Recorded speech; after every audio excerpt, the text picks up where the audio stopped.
Dear student, आपके लिए 5 marks वाली कुछ इंपॉर्टेंट क्वेश्चन क्लास 12th के लिए। पहला क्वेश्चन इसमें बनता है, संचार की प्रक्रिया से क्या तात्पर्य है। संचार का अर्थ क्या होता है। संचार का अर्थ होता है दो या दो से अधिक व्यक्तियों के बीच सूचनाओं एवं भावनाओं का आदान प्रदान संचार कहलाता है।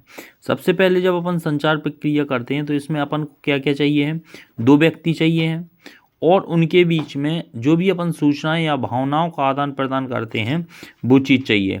तो संचार प्रक्रिया में अपने सम्मिलित होने वाले तत्व क्या क्या हैं। पहले तो दो व्यक्ति, दो या दो से अधिक व्यक्ति, फिर इसके बाद प्रेषक इसके बाद अपन को जो भी अपन को बात बोलनी है वो बात, फिर उसके बाद प्रतिक्रिया। तो इसमें अपने मेन महत्वपूर्ण होते हैं प्रेषक, प्राप्तकर्ता, संदेश, विधि और प्रतिक्रिया। प्रेषक कौन होता है। प्रेषक होता है जो संचार भेजता है यानी संचार करता है। प्राप्तकर्ता वो होता है जिसको अपन संचार कर रहे हैं। तीसरी चीज़ है इसमें संदेश। संदेश मीन्स कुछ ना कुछ तो मैसेज करना है जब तो अपन संचार कर रहे हैं। तीसरा है माध्यम, लिखित रूप से कर रहे हैं आप, मौखिक रूप से कर रहे हैं, कैसे कर रहे हैं। और प्रतिक्रिया, प्रतिक्रिया कौन देता है, प्राप्तकर्ता जो प्रतिक्रिया देता है वो कहलाती है प्रतिक्रिया। यही है संचार की प्रतिक्रिया, यानी संचार की प्रोसेस भी बोल सकते हैं, है ना। और ये संचार की प्रक्रिया है, ठीक है। फिर है एक सेवा सुधार में परिवर्तन के प्रकार बताइए। अब सेवा सुधार क्या है। सेवा सुधार है ग्राहक जो है, ग्राहकों की कैसे सेवा में सुधार किया जाए। इसके लिए अपन को सेवा सुधार में कई बदलाव किए जाते हैं। इसमें कुछ पॉइंट हैं। सेवा सुधार के परिवर्तन क्या है। आवश्यक परिवर्तन को लागू करने के लिए ग्राहक सेवाओं को बेहतर बनाने के लिए कई बदलाव किए गए हैं, जो कुछ इस प्रकार हैं। अब इसमें आप लोग ये पॉइंट्स लिख सकते हैं। संतुष्ट होना ग्राहक का अधिकार है, पहली चीज़। दूसरा है ग्राहकों का सम्मान करें। तीसरा है विश्वास बनाएं।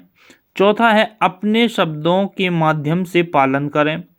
फिर है अपनी जिम्मेदारी पहचानें, हमेशा धन्यवाद कहें और पारदर्शी रहें। ये चीज़ें कुछ हैं सेवा सुधार में परिवर्तन के लिए। इसके बारे में जब अपना 5 नंबर का क्वेश्चन आता है तो अपन को कोई भी 5 पॉइंट लिखने हैं। मैंने अभी आपको 7 पॉइंट बोले हैं, 5 पॉइंट लिखेंगे, उनके बारे में संक्षिप्त थोड़ा थोड़ा विवरण भी लिखेंगे तो आपको पूर्ण अंक मिलने के चांस ज़्यादा हो जाते हैं।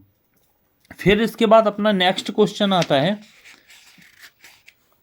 नेक्स्ट क्वेश्चन 5 मार्क्स में आता है कि कर्मचारियों की जिम्मेदारियां क्या क्या होती हैं। एक रिटेल स्टोर में कर्मचारियों की जिम्मेदारियां क्या क्या होती हैं। रिटेल स्टोर में कर्मचारियों की जिम्मेदारियां कई प्रकार की होती हैं।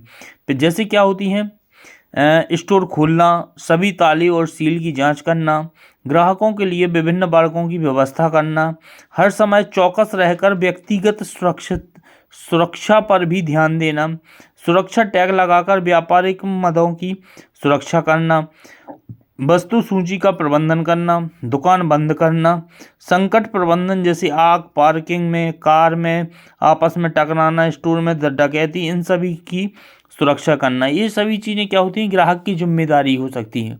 दूसरे शब्दों में बोलें, कर्मचारी की जिम्मेदारी हो सकती है। अगर दूसरे शब्दों में बोलें तो कर्मचारियों द्वारा पूरे स्टोर का रखरखाव और प्रबंधन करना कर्मचारियों की जिम्मेदारियां होती हैं। अगर आपसे ये क्वेश्चन 5 मार्क्स में पूछा गया तो 5 पॉइंट बना के लिखें, 7 मार्क्स में पूछा गया तो 7 पॉइंट्स बनाकर लिखें। स्टूडेंट इस चीज़ का अपन को बड़ा ध्यान देना है कि अगर 3 मार्क्स का क्वेश्चन है तो अपन को 3 पॉइंट लिखना है, 5 का है तो 5 लिखना है, 7 का है 7 लिखना है और व्यवस्थित लिखना है। ये चीज़ आप लोग ध्यान दें। इसके बाद नेक्स्ट क्वेश्चन है, उद्यमियों के प्रकार बताइए।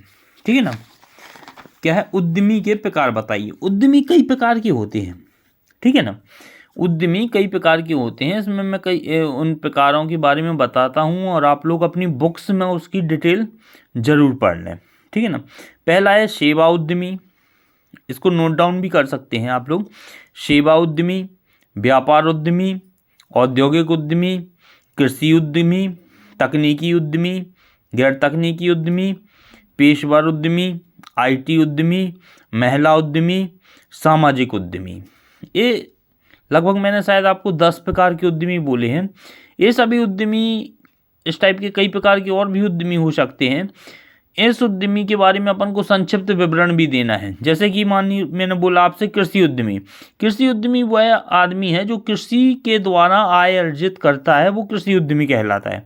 तकनीकी उद्यमी जो कि अपनी टेक्निकल नॉलेज के आधार पे आय अर्जित करता है। उद्यमी मीन्स जो किसी कार्य करके या लाभ प्राप्त करे, वो उद्यमी कहलाता है। ठीक है ना। फिर है ग्राहकों की समस्या के प्रकार बताइए। ग्राहक को कई प्रकार की समस्याएं होती हैं। ठीक है ना।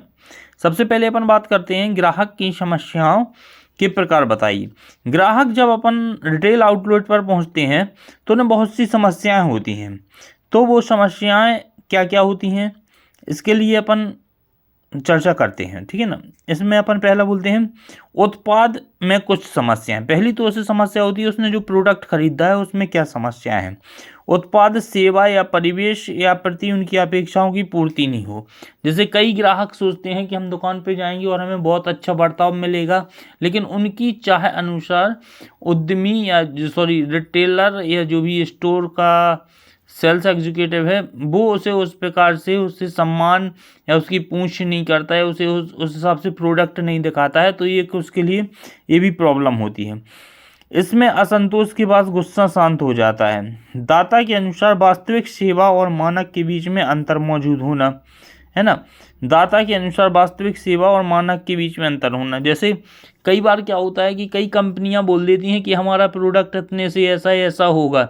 ऐड पर आप देखते हैं एडवर्टाइजमेंट में प्रोडक्ट के बारे में बहुत अच्छी अच्छी बातें बोली जाती हैं, लेकिन वो वास्तविकता में वैसा नहीं होता है। तो इसके लिए भी असंतोष होता है, यानी ग्राहक को समस्या होती है। रिटेलर द्वारा कई बार गलत जानकारी दे दी जाती है तो भी ग्राहक को समस्या होती है। रिटेल खराब ग्राहक सेवा देता है तो भी ग्राहक उससे समस्याएं प्रदान होती हैं।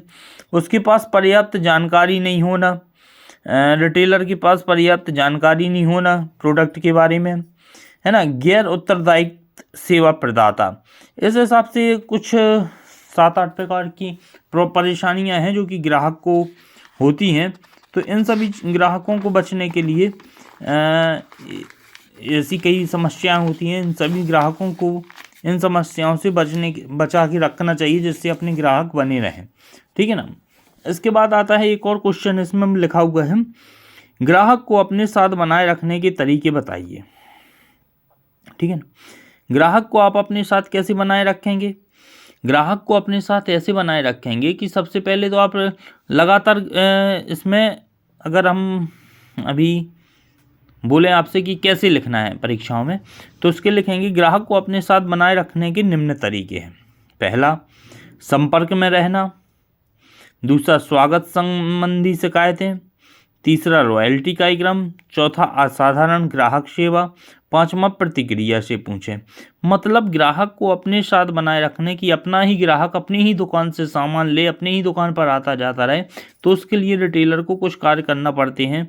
क्या है, एक संपर्क में उससे रहना चाहिए, प्रतिक्रिया पूछते रहना चाहिए, रॉयल्टी कार्यक्रम करते रहना चाहिए, असाधारण ग्राहक सेवा बना रखना चाहिए, स्वागत संबंधी शिकायतें निपटाते रहना चाहिए। इस हिसाब की जब अपन काम करते हैं तो ग्राहक अपने साथ ही बना रहता है और अपने साथ अपने ही दुकान पर आता है और अपन को प्रॉफिट भी देता है। तो ये कुछ तरीके हैं जो अपन ग्राहक अपने साथ बनाए रखने के हैं। इस हिसाब से कुछ 5 नंबर के महत्वपूर्ण क्वेश्चन हैं।